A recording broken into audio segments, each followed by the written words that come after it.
We are in Seattle for the 181st meeting of ASA, and this particular topic is near and dear to Seattleites' heart. I guess it's Seattleites. Is it Seattleites? Yes, I'm getting a yes from the studio audience. Near and dear to Seattleites' audience. Particularly, if you've ever seen a picture of Seattle, you see this majestic structure high above, but it has recently changed. I'm talking about the Space Needle. Dan Bruck from the BRC Acoustics handled the reconstruction, renovation. There's a lot of changes going on in that big wheel in the sky. Well, I didn't do the whole thing myself. So I'm with BRC Acoustics. We're an acoustical consulting firm based in Seattle, and we were selected as the acoustical consultants for the renovation. As you probably know, in 1962, Seattle had a World's Fair. It was a symbol of humanity's space age aspirations at that time. 62, the space race had launched, and everybody was all excited about science. And the Space Needle was constructed and became the icon of the fair and, as we know now, the symbol of Seattle and the Pacific Northwest. One of the most recognized symbols in North America, for sure. If you've seen a sporting event in Seattle, you've seen the exteriors. If you've seen an episode of Grey's Anatomy, you've seen the Space Needle. So the directive for the renovation, primarily expand the views and improve the visitor experience. Those are our primary design directives. In the acoustics world, we have the scope of work shown in bullet points there. Reverberant sound control, which relates to how live the space is acoustically. A very reverberant space, as you probably know, is very loud and can be echoey, and communication is very difficult. So you want to control reverberation time. Sound isolation between spaces is obviously an important component. Mechanical system noise control, less obvious but equally important. That is, how loud is the HVAC system, particularly for various applications. A theater being most sensitive. And then we have varying degrees within the Space Needle spaces. And then we have a unique one here, the glass floor rotation machinery.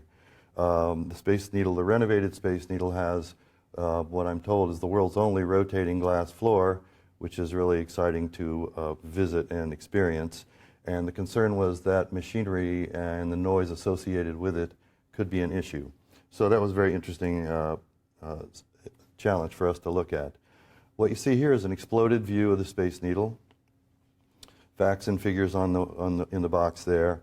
The original construction took about 1 year, and the renovation took about 11 months.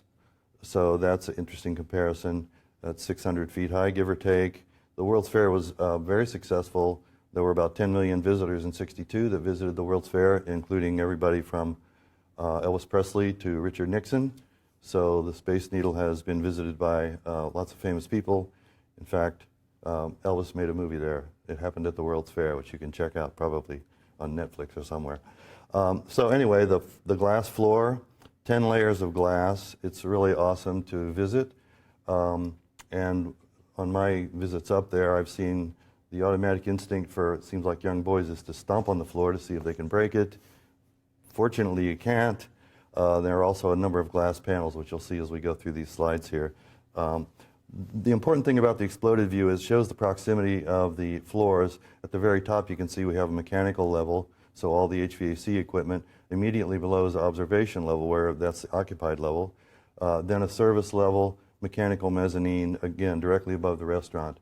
The design goal at that time was to have a fine dining restaurant to replace the existing restaurant, and so noise control was important for that dining experience. And so those proximities of equipment and occupants, visitors, was a challenge for mechanical noise control.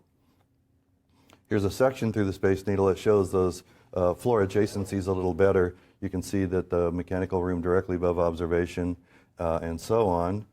And so this was our directive, was to control those elements. From a reverberant sound control standpoint, on the before and after photos, reverberant sound is primarily controlled by the volume of spaces and the materials in the space. And you can see that the before photo shows a lot of more carpet, kind of heavy furnishings, and so on. The renovated space on the right, hope that's your right, is very clean and elegant in appearance, but from an acoustical standpoint, it didn't give us a whole lot to work with in terms of where we're going to place acoustical finish materials that will do the job we need for reverberant sound control. Another issue for reverberant sound was the restaurant level. You can see the original restaurant on the left, and that space is the renovated space on the right. No longer a fine dining restaurant. The plans changed as the project was in progress.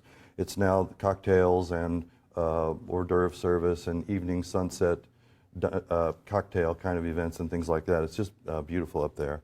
But you can see the dramatic change, and again, we had to incorporate acoustical materials to control reverberant sound as compared to the restaurant on the left, which with all the plush furnishings and so forth that are sound absorbers.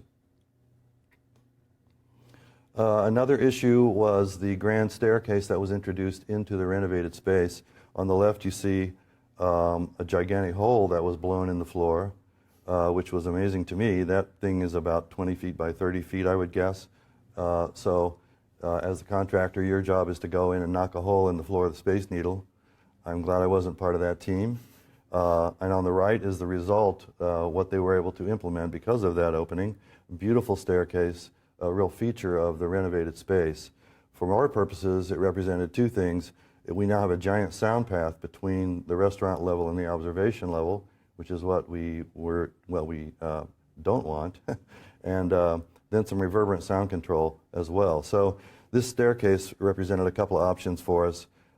It doesn't show well in this photo, but the wood wall on that staircase is a slotted wood, and we were able to capitalize on that for some sound absorption. In the end, since it was not a fine dining restaurant in the final project, that was helpful because we were very concerned about the restroom noise at the top of those stairs and then on up to the observation level being an intrusion in the lower floor space.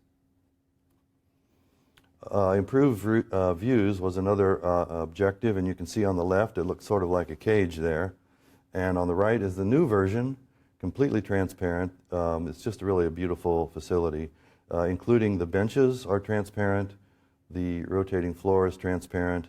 It was just an amazing amount of glass incorporated into the project, and it was really pretty fun to watch.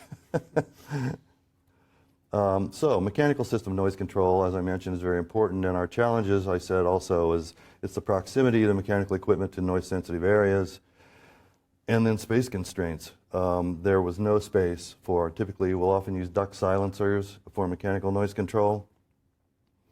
Even acoustically lined ducts posed a problem.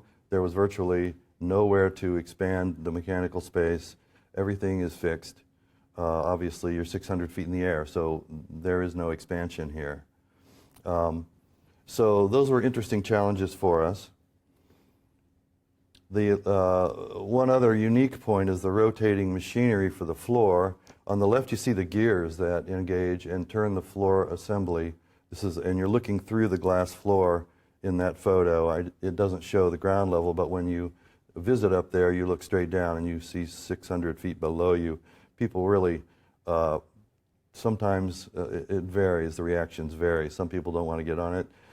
Some people love it. There is a carpet runner next to the glass floor, so if it's not exactly what you want to do, you can step onto the carpet. But the gears on the left and then the rollers on the right are the main components of the mechanism. This was all custom designed and built for this project. The concern from an acoustical standpoint was, will this be noisy? This is the restaurant level floor, and are those gears look like steel on steel, potential noise source there. But the reality turned out to be that this is moving very slowly, and it makes a full rotation in 1 hour. So it's a pretty slow movement. And then the other thing is there's 10 layers of glass on that floor to block the noise potentially intruding into the restaurant space. So both of those things, we did careful look at that, but both of those things contributed to essentially that being a non-issue from a noise control standpoint. Oh, this is the view Before the renovation, that was how you saw the machinery. That trap door opened up, and the facilities folks could look in there and do whatever adjustments they needed to do. It was not viewable to the public, and you can see the magnitude of the renovation when that inset photo shows carpet from its day, quite a while ago, in style and how worn out it is, compared to the rotating glass floor. So it's a pretty awesome upgrade. At the end of the project, we were able to conduct some measurements post-construction. Two types of measurements: mechanical system noise levels. These are plan views of the observation level and the restaurant level. The red areas show the sound levels that we measured in those spaces. We have, essentially, we hit our targets for mechanical noise control, and we're going to talk more about that in our presentation tomorrow. The other aspect was reverberation time measurements. This is the observation level in plan view.